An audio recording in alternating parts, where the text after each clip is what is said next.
सोबत अजून शिक्षकांच्या काय मागण्या आहेत सर? सर, आज आपण बघतो की TET जी लागू केली शिक्षकांना, तर केवळ हे शासन महसूल जमा करण्याचा प्रयत्न करत आहे.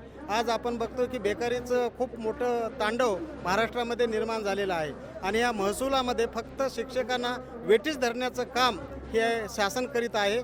त्यामुळे सर्व शिक्षक आज महाराष्ट्रामध्ये रस्त्यावर उतरलेला आहे. एक वेळ अशी येईल, आज आम्ही सर्व एक लेखणी बंद करून आम्ही शाळा बंद केलेली आहे.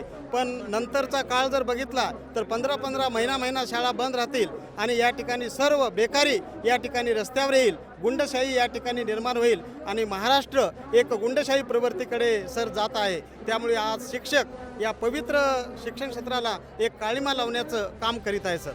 त्यामुळे इथून पुढे म्हणजे या ठिकाणी विद्यार्थी शिक्षण घेत नसून अशैक्षणिक कामे आम्हाला लावण्याचा या ठिकाणी शासन प्रयत्न करीत आहे.